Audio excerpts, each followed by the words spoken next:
Hello, everybody.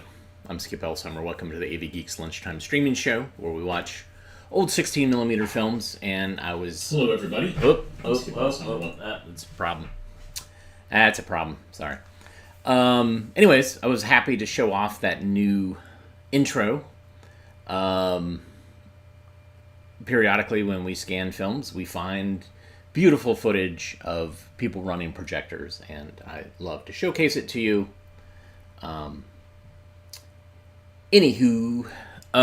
So today was kind of an interesting day. This morning, 5 boxes of 16mm film showed up as a gift to us from a community college on the coast. And so I went through those boxes. This is like Christmas for me. It's like I go open up the box, I'm like, ooh, ooh, ooh. And, you know, I could do an unboxing video, but really it's, yeah. So anyways, I pulled 4 films, and we're going to try to watch them. So let's go ahead and go to the scanner, which I have behind me, and watch the computer. Enjoy.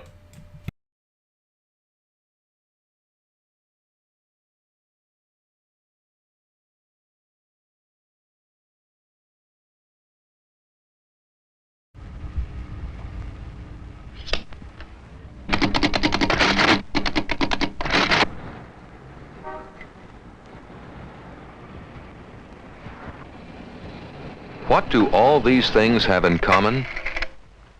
Each of them works with information. The word computer can be used to describe most of our machines which handle information.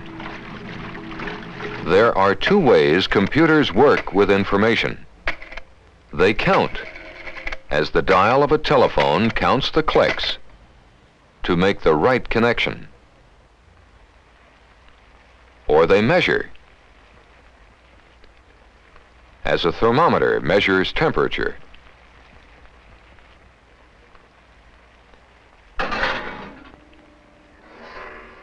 These everyday machines are simple computers. But today, when we say computer, we mean the electronic computer.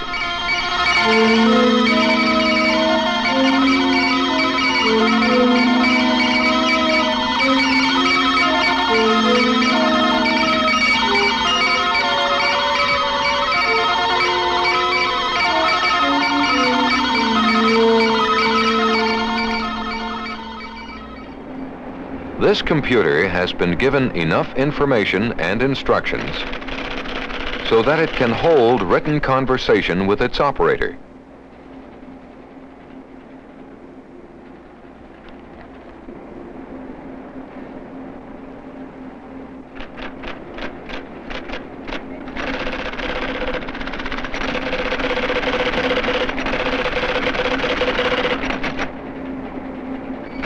Inside the computer, this conversation uses thousands of electrical parts.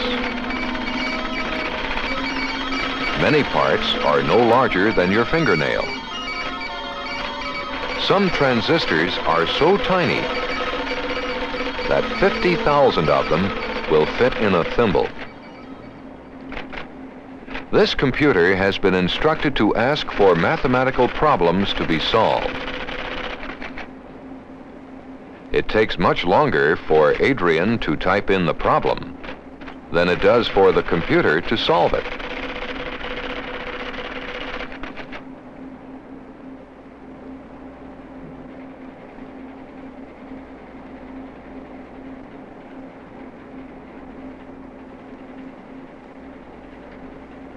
The computer can solve problems many times more difficult than these, almost instantly. A computer cannot think. It simply counts electrical signals, much the same way as you count the beads of an abacus. Instead of beads, The computer counts electrical signals, one by one, with the speed of lightning, and gives us the right answer.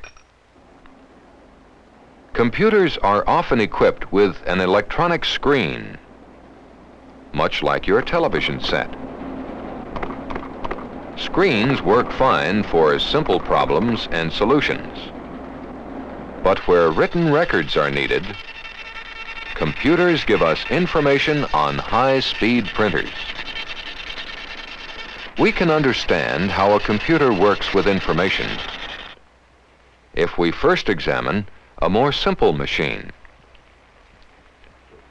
All machines are meant to do a job, to perform a process. We put dirty clothes into a washing machine, and it will process them into clean clothes again. This machine can do several things, so we must tell it what to do and when to do it. We call these instructions a program.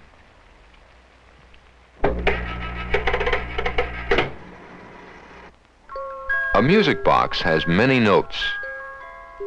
The roller is a program which makes the right note sound at the right time to play us a tune. What do you think controls this robot's movements? The program, controlling the processing in the washing machine, calls for these clothes to be washed at the right temperature, rinsed, and spin-dried. A washing machine processes dirty clothes into clean clothes. Like most machines, it saves us working with our muscles. The computer helps us with the work of the mind by processing information. Just as the mind, the computer needs a way to remember the information it will process. It needs a memory. A record for a phonograph or the tape for a tape recorder is a kind of memory. This music is stored in the grooves of the record.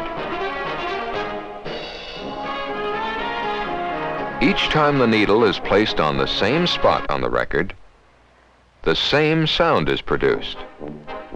This is much the same kind of memory used in computers.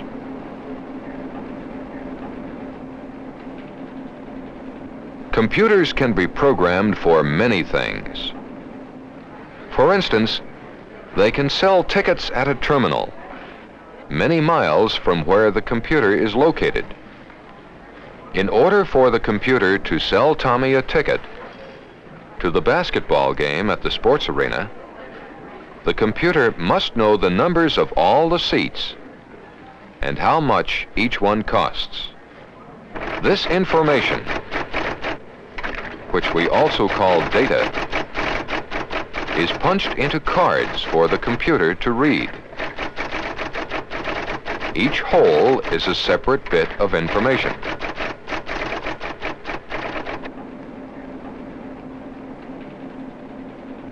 The cards are read by a high-speed reader,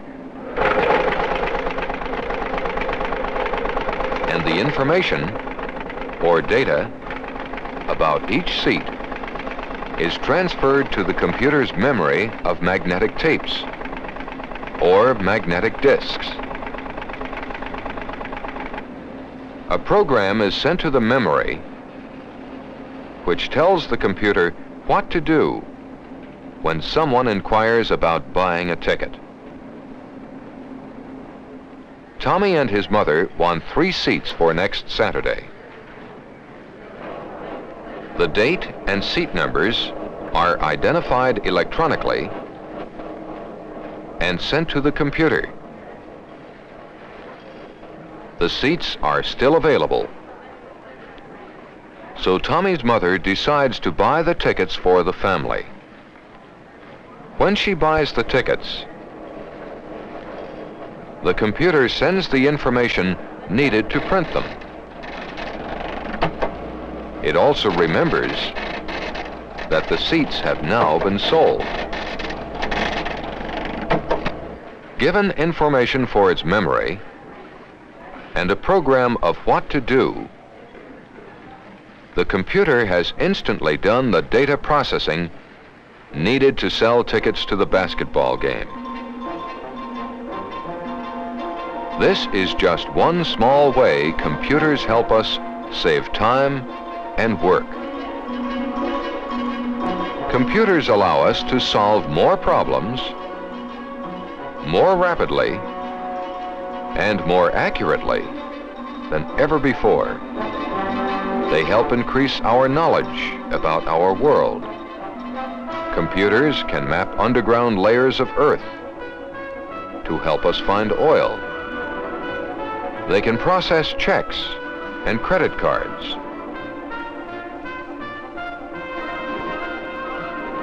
They help to predict the weather, help farmers to obtain good crops. Computers are used in building construction,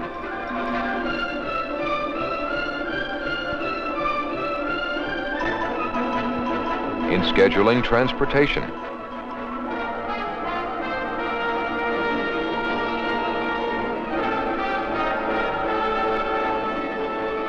in research in industry, medicine, and science. Computers help us all over the world. And they even help us explore outer space. What other work can you think of that computers do? 4, 3, 2, 1. Firing command.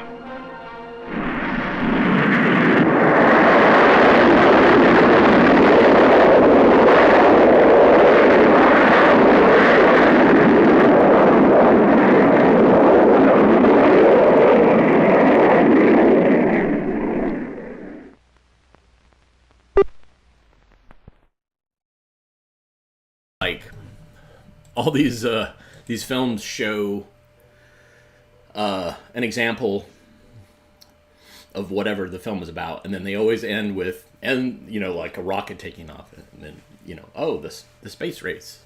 So there you go. Let's see. I'm gonna rewind this and maybe see if I can mute this.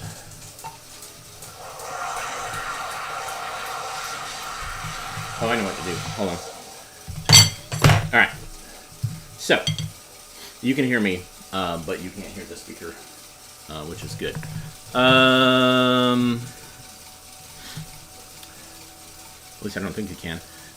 Anyways, Black History Month, and today I'm going to show you something good. I'm going to show you a film that's 126 years old. And it was discovered by a friend of mine, Dino Everett, at University of Southern California. And you did hear my lunch plate. Let me move that. Anyways, it was discovered, and it was one of these early films. 1898 is when the film was made. And it's a short. And so it's called Something Good, Negro Kiss. Enjoy.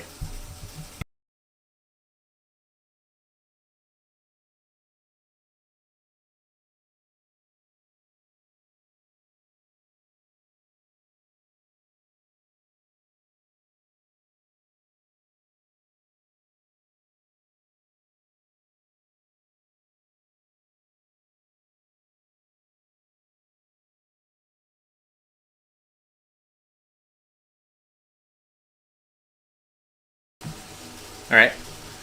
So that was discovered, and my friend Dino actually showed it, showed the actual film in at a conference that I went to. It It was nuts.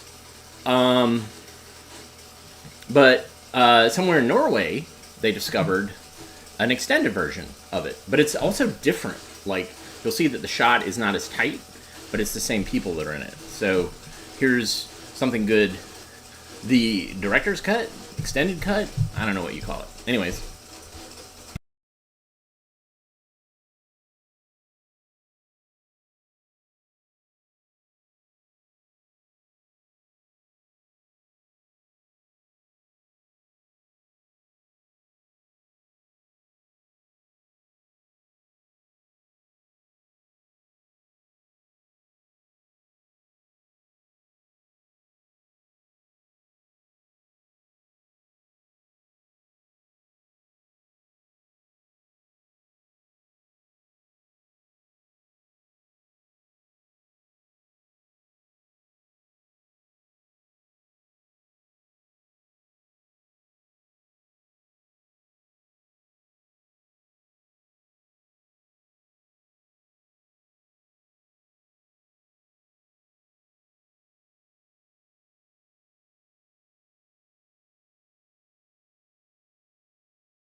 Waiting for this film to rewind. So anyways, early films were these very short little things. And they were shown in storefronts, mostly because they didn't make projectors that projected in like giant auditoriums yet. And so this was like a novelty thing shown. And so there would be footage. Other types of things that would be shown would be, like footage of trains and footage of like really short little narrative things. And you saw that the more extended version actually had kind of a narrative. Like the woman was not interested necessarily in kissing, and then there was this kind of back and forth. And so anyways, fascinating stuff. All right, let me thread up a new one. Yes, and this predates the Kirk O'Hara kiss by 100 years or whatever. All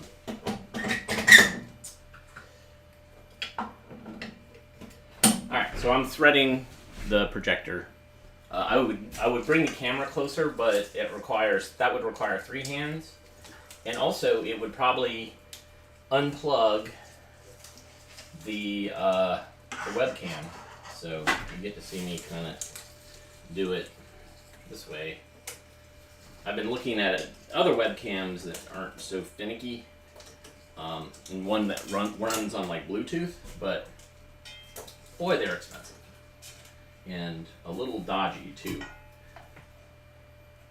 The reviews are not great. So, this film, again, from a community college on the coast in North Carolina. And so you could tell what they were teaching. Like that computer one, that's almost like a school age level. But this next one is definitely hospitality industry. So, they probably taught, there's probably that program, this food preparation program. And so this one is called, what is it? Taking the Order. Yeah, Taking the Order. And it's by our friends at NEM. Oh, what does it say here? It's got notes. Funny, moment of truth, good dramatizations, funny music. What is that? Something looking food. Gross looking food. Somebody wrote a review. I love it. All right, let's thread this up.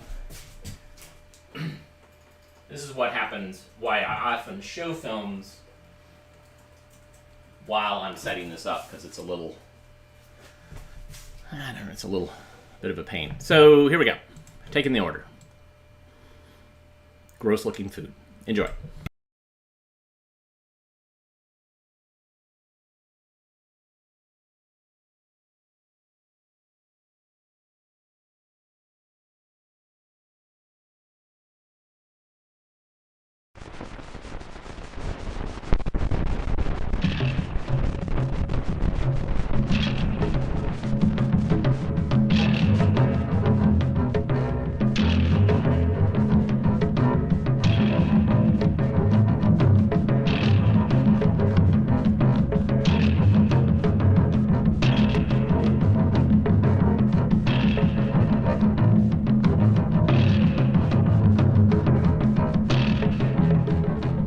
You are about to see the moment of truth. May I take your order now, please? Yes, you certainly may. May I take your order, sir? Yes, I'd like, Are you ready to order now, sir? Yes, we're ready, but we can't decide. What do you suggest? Yes, the moment when the menu meets the order pad. That's the moment of truth. A full order check is no accident. It separates the salesman from the order taker. Which are you?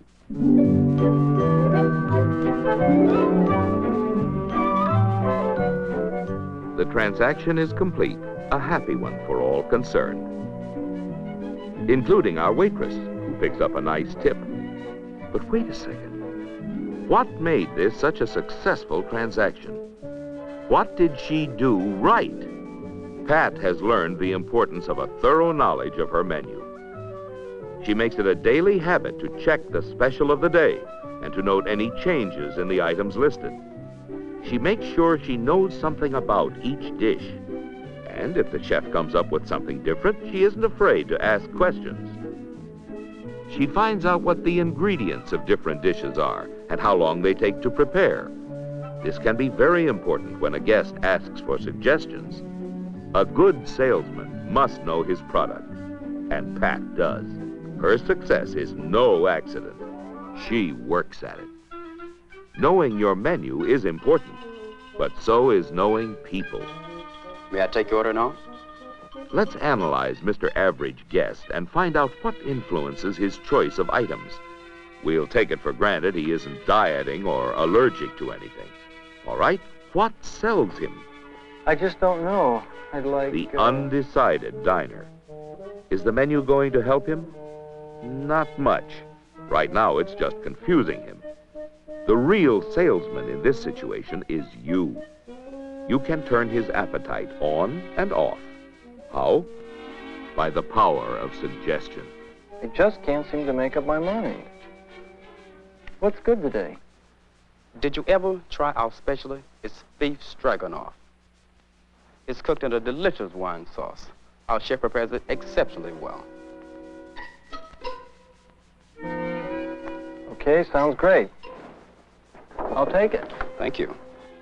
Well, now, he might have been thinking of something less expensive, but he was sold the beef stroganoff. A less skilled waiter might have said, "It's all good today," or "The stroganoff is good." But Roger knows better. He understands the art of suggestion. The statement, "The stroganoff is good," is nothing more than information. The mental picture it creates is colorless. But watch. Did you ever try our specialty, beef stroganoff?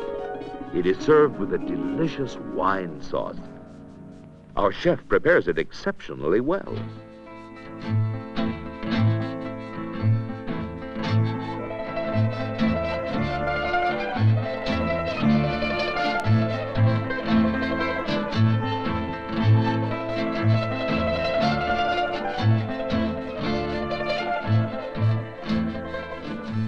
This is what is created in the mind's eye of the guest by the power of suggestion.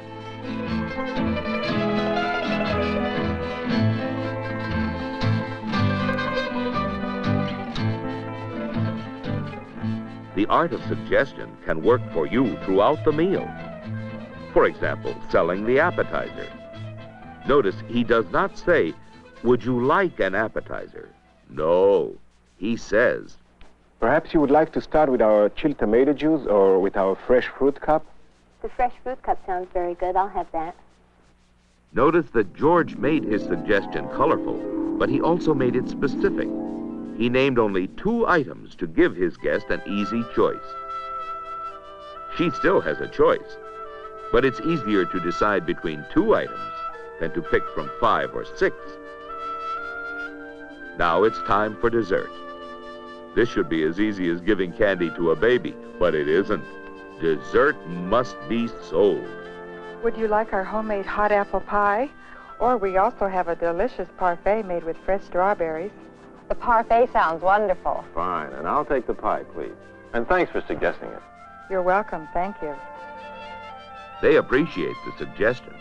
They've been sold a mental picture, and they're happy about it.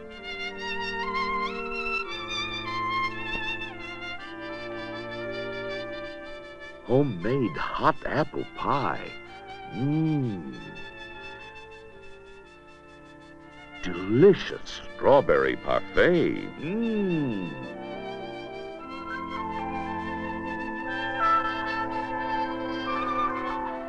That's the power of suggestive selling. You'll find it reflected in the size of the check and of your tip. That, too, is the power of suggestion. Remember, her success is not accidental. Pat knows her menu, and if there's something in it she doesn't understand, she's willing to ask for help. Remember, too, that your guests are people. They want and expect your help with their food selections.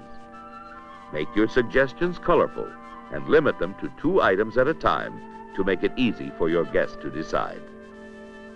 A good waiter or waitress can make it a pleasant meal and still pass the moment of truth with a full order and a sizable tip. But it isn't accidental.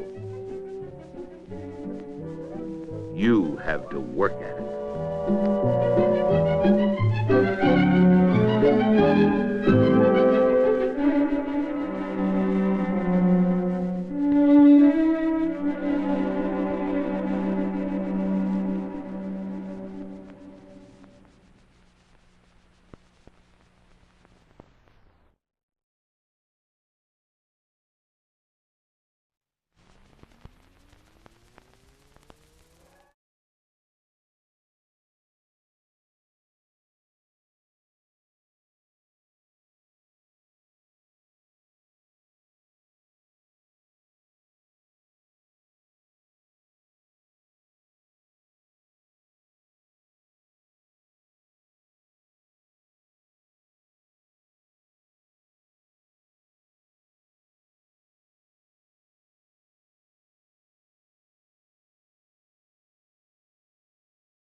All right. Yeah, the mic died again. Sorry.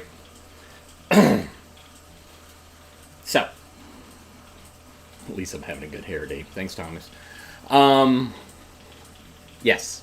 So that was part of the series called by National Educational Media. They did a bunch of hospitality films, and we've shown other films from that company.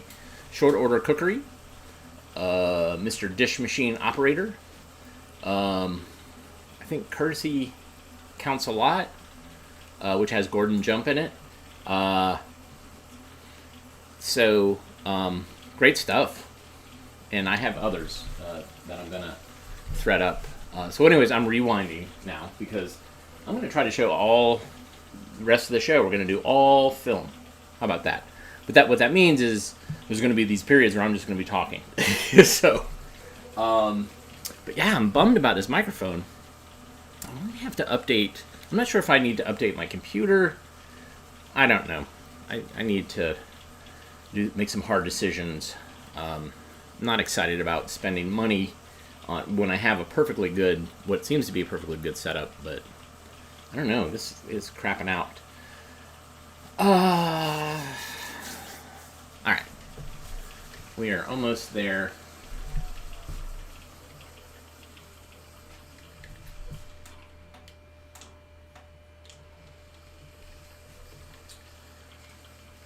So, I'm rewinding back onto the reel, and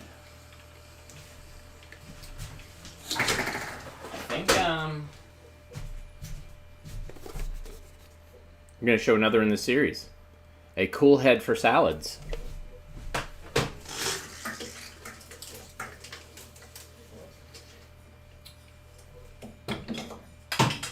So these were gifted to us by, like I said, someone who was in town dropping off some stuff, and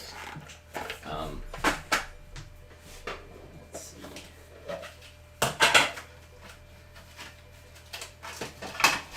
Yeah, someone noted that this is how I used to do it when I used to do show. Oh, this one's it's all mangled. That's like melted. Okay, well, let's see what happens.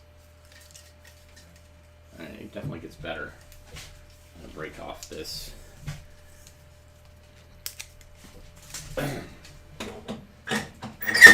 So these films would have been shown in a class on, or part of a degree program, probably an associate degree program on food preparation, or the hospitality industry.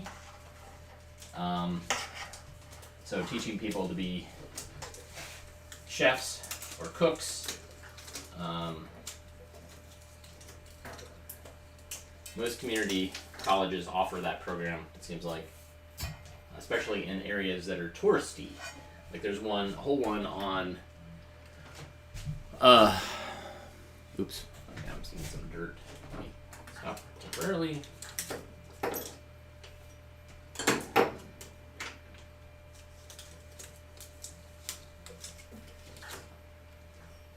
All right, thread it up. This is, if you watch the 16-hour show or the 1,000-minute show that we did, there was a lot of this going on, where I was bouncing around. Cool head about salads. All right, here we go. Enjoy.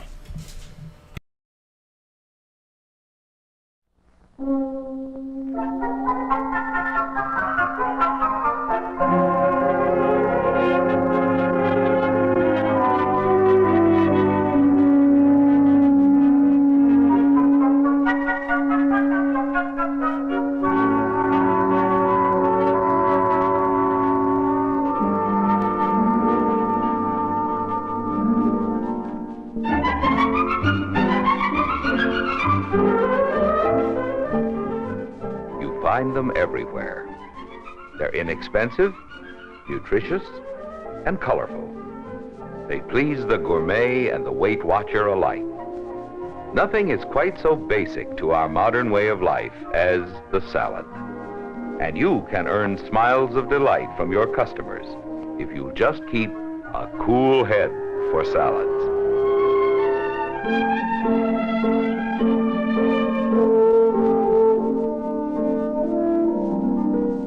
The heart of a green salad is iceberg lettuce. Your salad starts here with the cleaning and storage of the heads. First, remove the outer damaged leaves. Then remove the core with a stainless salad knife and immerse the heads in ice-cold water. With the core removed, the water flows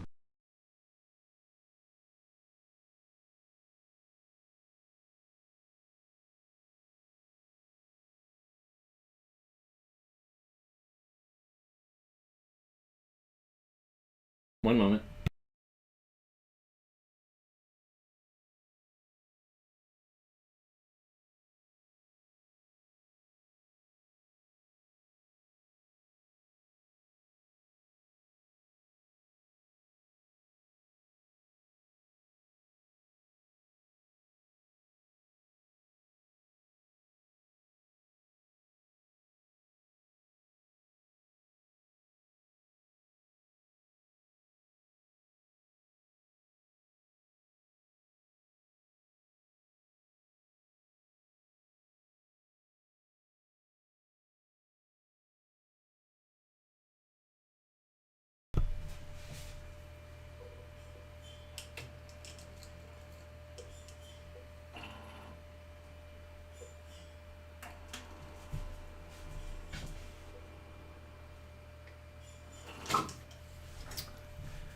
All right, it's being problematic. All right, so I really wanted to show that, but we're gonna have to put it on another reel and try it again. In the meantime, let's learn about desert dwellers, not desert dwellers, desert dwellers.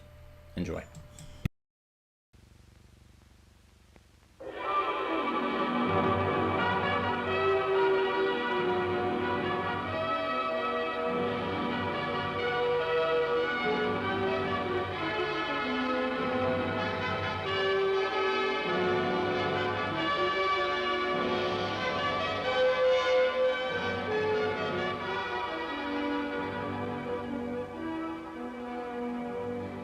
are times when the desert might seem barren, almost devoid of animal life.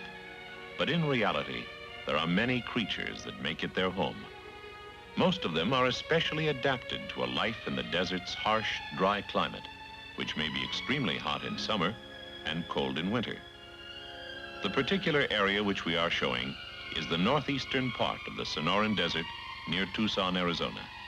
Imagine that you have the eyes of a red-tailed hawk, cruising boundless skies in exhilarating flight, which we humans can never hope to match.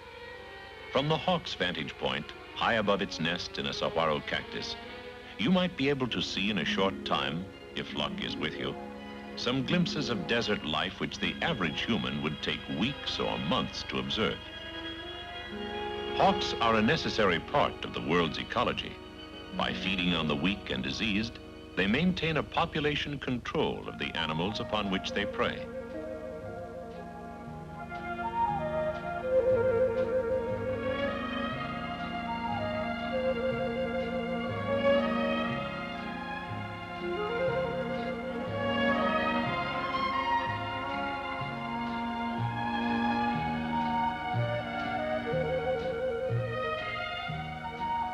When not engaged in eating, their favorite hobby, they exercise.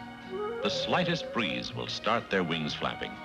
In this way, they develop strong muscles and a sense of timing, so necessary for their future survival. Sometimes their young wings carry them almost too high, but each day they gain confidence and eventually leave the nest, but stay in the area where they are fed by their parents as they learn the technique of hunting.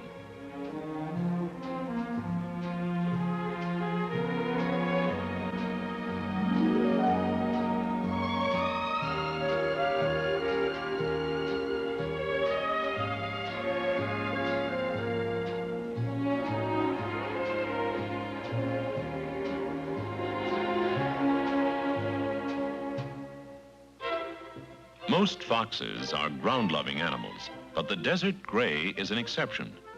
Although they usually raise their young in underground burrows in the spring of the year, during the extremely hot days of summer, they often climb saguaros and sleep in the crotch of the arms, and like the red tail in flight, see interesting happenings below.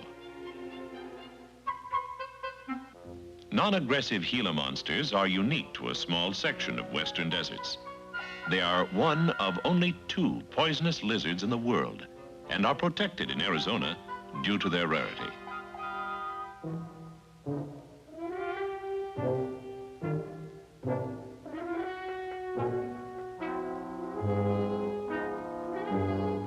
They feed on insects, small rodents, and birds' eggs.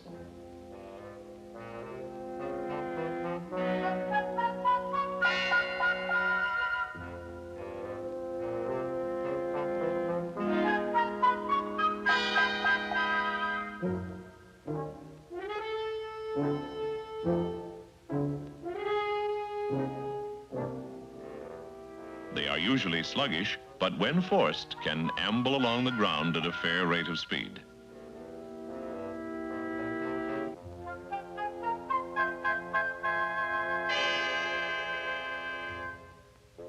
Peccaries are pig-like animals found only in the Americas.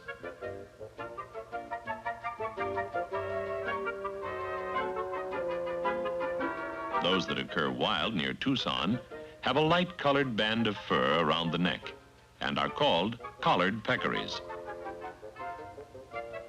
Although peccaries are tough, as you can see by their eating of cactus, spines and all, the oft-repeated stories of their unprovoked attacks on humans are unverified.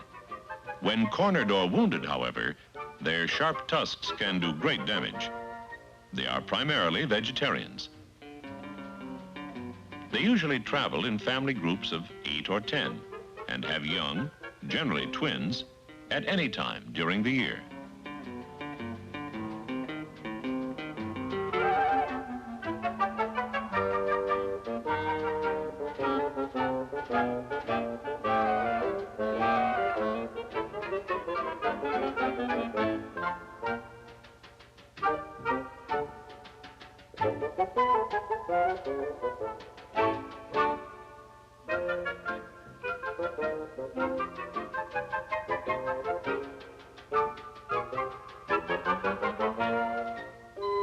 The other hoofed animal that is comparatively common on the desert is the blacktail or mule deer.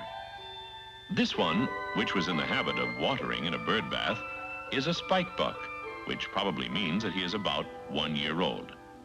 With further maturity, his antlers will fork and grow additional tines. But after he passes the prime of life, the prongs will decrease, and with extreme old age, he might once more become a spike.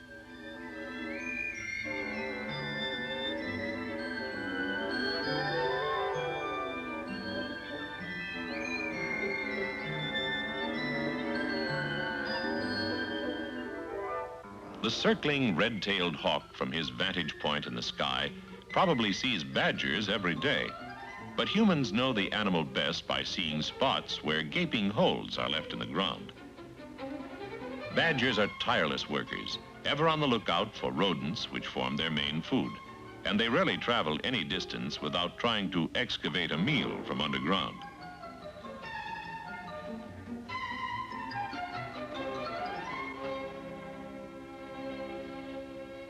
Although ring-tailed cats are not rare, they are seldom seen, not even by the hawk, for they are almost entirely nocturnal. Despite the common name, they are not cats, but have a distant kinship with raccoons. As you can see by the actions of this animal, it is extremely nervous, always on the lookout for danger, and ready to disappear at the slightest disturbance.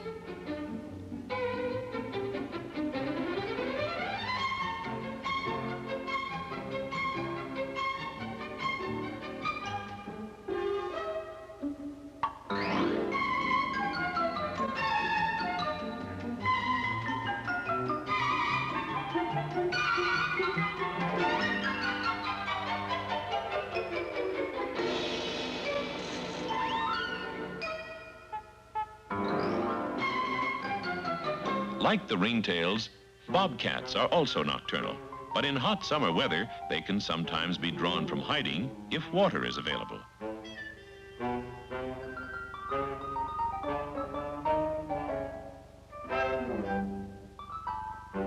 Their foods consist mainly of rabbits and small rodents. The desert has cardinals that are more brilliantly red than their eastern relatives.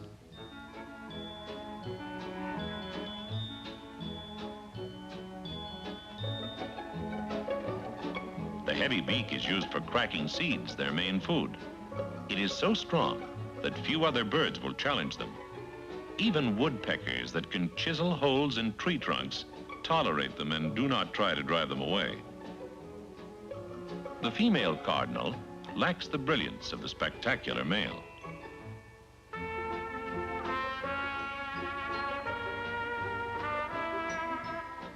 Gambel's quail are common on the desert, and a single pair will sometimes have a brood of 18 or more chicks. If all of these survived, we would be knee-deep in quail within a very few years. But throughout all of nature, there is a surplus of offspring, which permits losses without endangering future populations. Being ground nesting birds, dangers to baby quail are much greater than to birds that nest in bushes or trees. Of this brood of young, only 3 or 4 will reach maturity, a number sufficient to maintain a population, but not to overpopulate. Even the misnamed sparrowhawk, which lives primarily on insects, comes in to drink.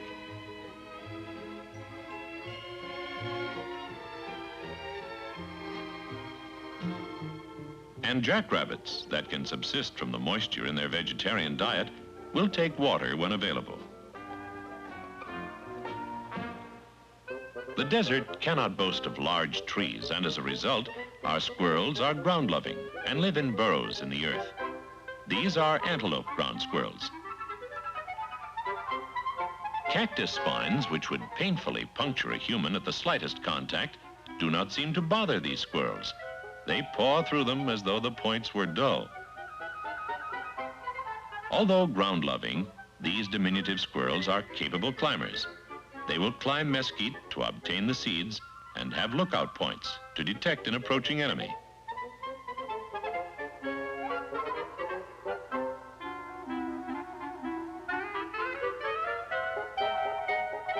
After a hard day's work, with no danger in sight except the red-tailed hawk high in the sky, they like to yawn and stretch.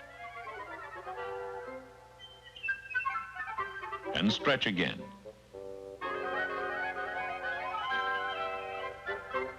Roadrunners are controversial birds. People who see them take a baby quail consider them villains. However, quail chicks are available for only a few months. During the remainder of the year, roadrunners live on mice, lizards, scorpions, and rats. And rats are known to be a quail's worst enemy. Therefore, the bird is an enemy of individual quail, but a benefit to the species. Roadrunners lay white eggs in a stick nest, usually placed in cactus. Here, one of the just hatched chicks begs for food.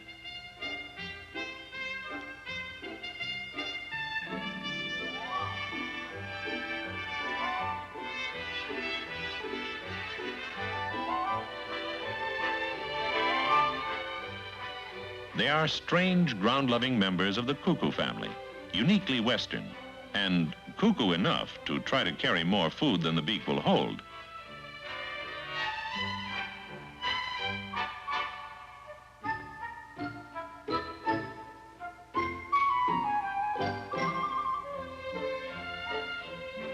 At least he tried. The young leave the nest several days before being capable of flying and beg food from the watchful parents.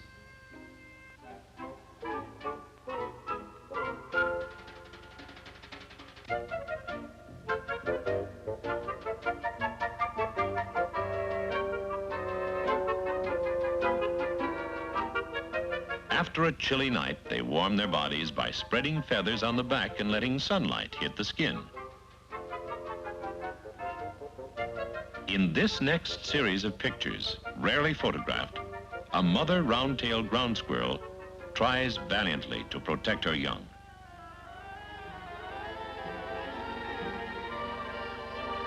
Almost loses the battle, but wins out in the end, and the bird goes off to look for easier food. If more underground burrows had been available, a different escape might have been possible. So, more burrows are made.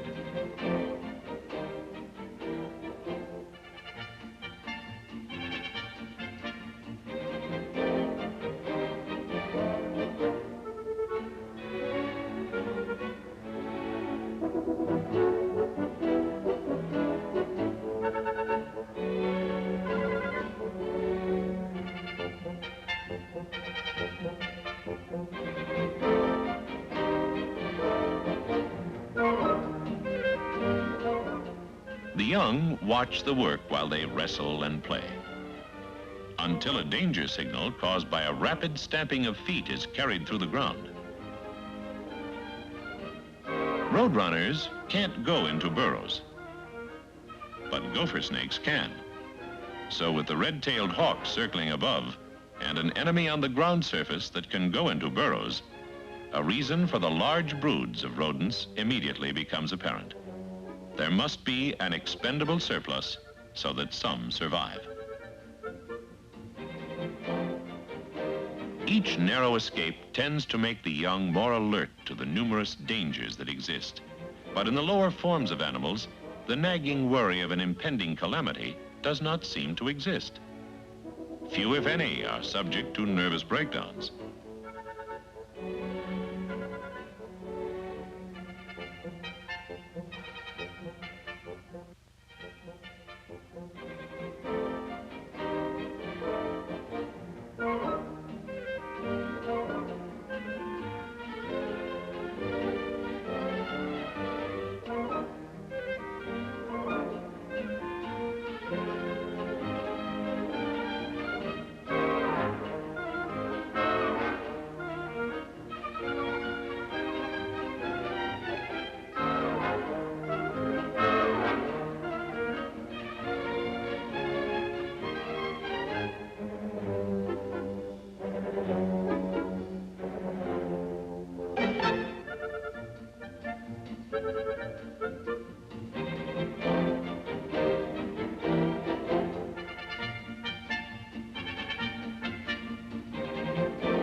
White-winged doves are the largest of the 4 kinds inhabiting the Tucson area. But forget the idea that doves are peaceful. They fight with raised wings and can give a painful blow.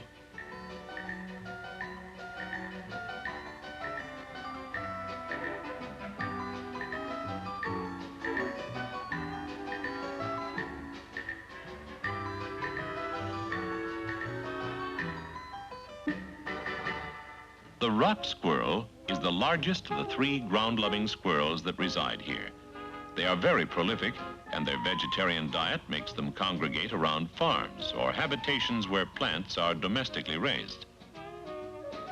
The state of California estimates that ground squirrels and gophers destroy 10% of the state's farm produce each year.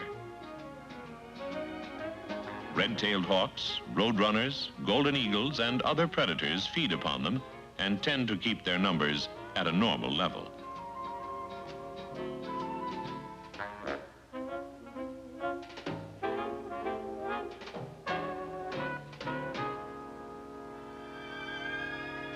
Cactus blooms are usually spectacular and could well be included with the most beautiful flowers in the world. This is a fishhook pincushion. Hedgehog. All hedgehogs have beautiful blooms. Prickly pear varieties have blooms of varied colors. This species has yellow blooms and large pads. Beaver tail, named for the similarity of the pads to a beaver's tail. This cactus can be deceiving. Spines infinitesimal, tiny but painful.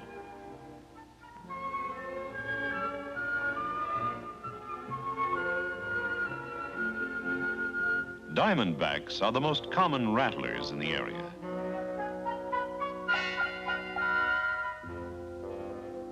Note the rings on the tail.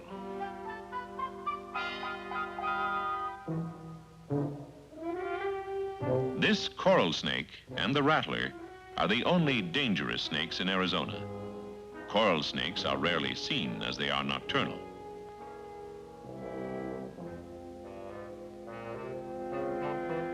These lizards are called collared due to the rings around the neck.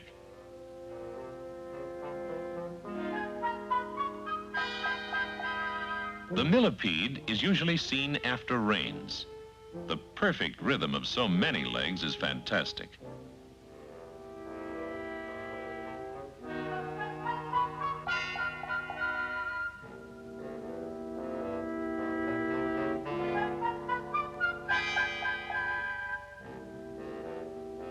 Desert tortoises also stay hidden during most of the year, but the first summer rains bring them out of hiding. They are vegetarians.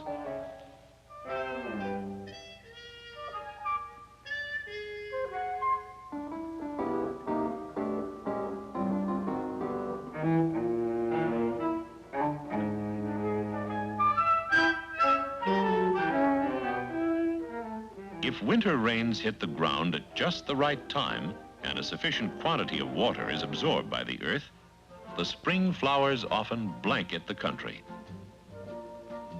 These are desert marigolds. Later, in this same field, after the marigolds have gone to seed, harvester ants transport seeds underground and probably help keep the soil porous, which aids water penetration. Some of the seeds so planted sprout and aid ground cover growth.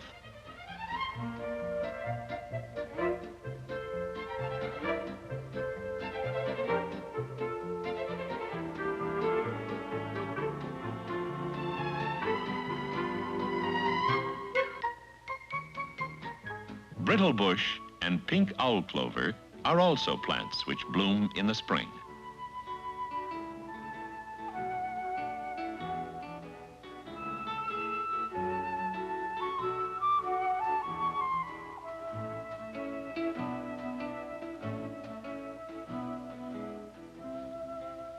Golden poppies can occur in small clumps or in single plants, or as solid fields of yellow. Beryl cactuses bloom in the late spring and summer. Recurved spines give this plant the name of fishhook beryl. The larger plants lean toward the southwest.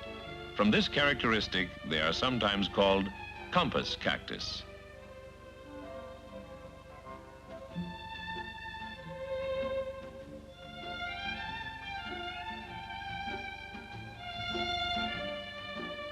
May and June are the months to see these spectacular flowers, which bloom on Arizona's largest cactus, the saguaro cactus.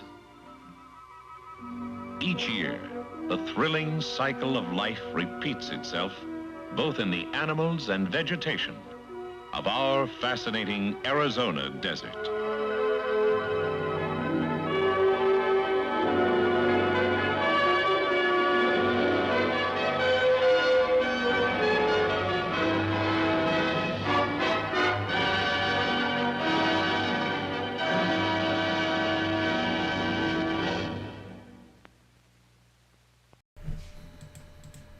All right.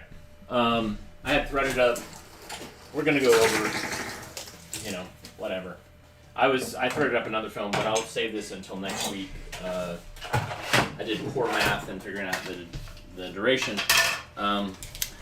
Here's a note to instructors.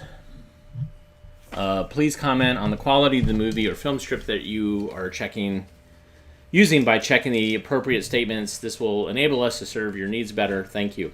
Film is obsolete, should be discarded. Film content is lacking, inappropriate. Film is appropriate. Film is excellent. Film is torn. Film needs to be cleaned. Film needs a leader.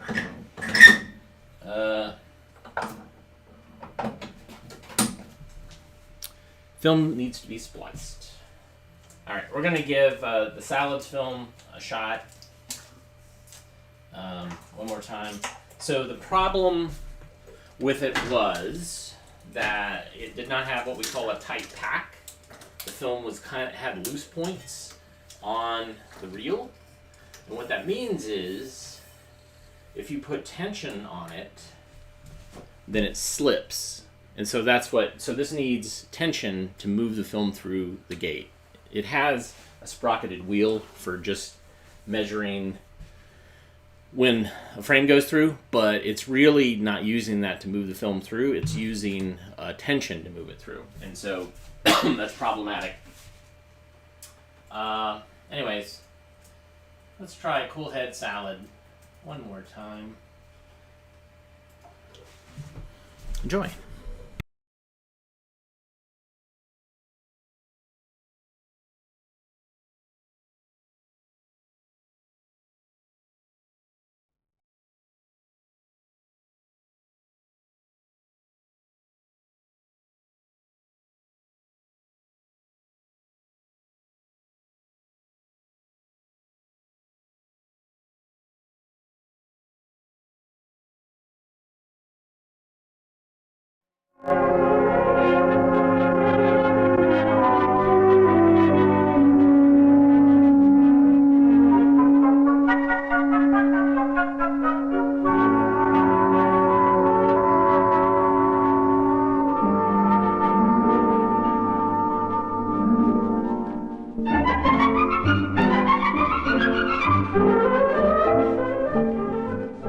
Find them everywhere. They're inexpensive, nutritious, and colorful. They please the gourmet and the Weight Watcher alike. Nothing is quite so basic to our modern way of life as the salad. And you can earn smiles of delight from your customers if you just keep a cool head for salad.